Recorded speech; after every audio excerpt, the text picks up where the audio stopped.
Vous êtes-vous déjà demandé pourquoi un chat vient soudainement vers vous et se frotte doucement contre vos jambes? Est-ce simplement une coïncidence? Ou y a-t-il derrière ce geste une sagesse plus profonde? Ne considérez pas le chat comme un simple animal domestique. Pour certains, il est porteur de signes, porteur de lumière, porteur d'un message divin. Le chat ressent ce que les autres ne voient pas. Il peut percevoir votre chagrin, votre souffrance, vos tourments intérieurs et même les énergies négatives qui vous entourent. Il ne parle pas, mais il agit.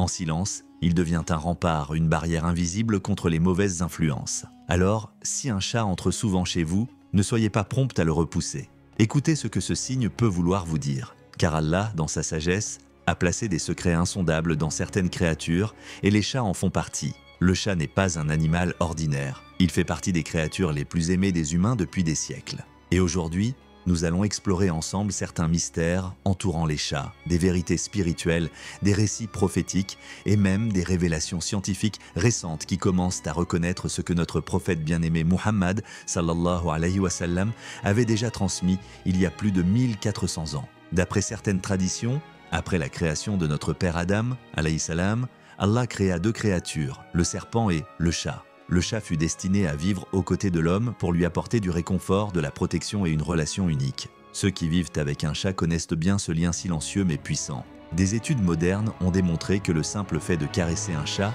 notamment sur son ventre, peut aider à combattre la dépression et le stress. Certains scientifiques affirment même que des bactéries bénéfiques présentes sur le pelage des chats auraient un effet calmant sur l'esprit humain. Mais au-delà de la science, que disait notre prophète, sallallahu alayhi wa sallam, à leur sujet? Il existe une célèbre histoire rapportée dans les récits islamiques. Un jour, le prophète Muhammad sallallahu alayhi wa sallam partait en voyage avec ses compagnons lorsqu'une chatte enceinte se dressa sur leur chemin. Plutôt que de la déranger, il fit arrêter la caravane et ordonna que l'on change de route afin de ne pas l'effrayer. Il demanda même à un compagnon de rester sur place pour veiller sur elle jusqu'à la fin de sa mise bas. À son retour, le prophète revint voir la chatte, la prit dans ses bras avec douceur et l'adopta. Il l'appela Mouïza. Elle devint l'une des compagnes silencieuses de sa vie, choyée, respectée, aimée. Un autre récit magnifique. Un matin, alors qu'il se préparait pour la prière de l'aube, il trouva sa chatte endormie sur son manteau de prière. Plutôt que de la déranger, il découpa le tissu autour d'elle afin qu'elle puisse continuer à dormir paisiblement.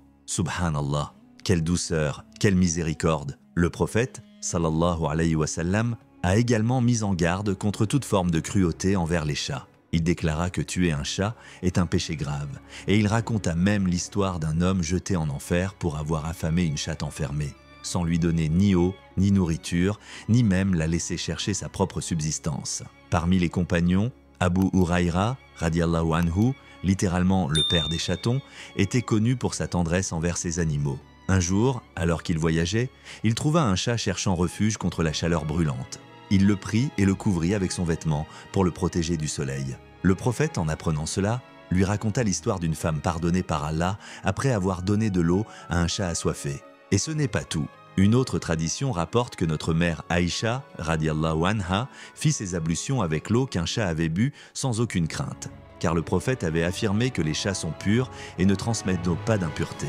Les chats sont propres par nature, ils se nettoient en permanence, se lavent avec minutie et tombent rarement malades. Toutefois, si un chat a du sang dans la bouche, il convient d'éviter de consommer ce qui l'aurait touché. Les chats ont été respectés à travers l'histoire. En Égypte ancienne, ils étaient considérés comme sacrés. Tuer un chat pouvait mener à une condamnation sévère. Ils étaient parfois momifiés comme les pharaons eux-mêmes. Mais ce respect n'est pas étranger à l'islam. Il s'y inscrit avec encore plus de profondeur car il est ancré dans la miséricorde, la bonté et la reconnaissance envers ces créatures qui nous accompagnent. Un récit peu connu mentionne que le calife Abu Bakr as-Siddiq, radiallahu anhu, souffrait de douleurs intenses au corps. Un jour, il sauva un petit chaton qu'on voulait tuer. Il le prit chez lui. Quelques jours plus tard, la mère du chaton vint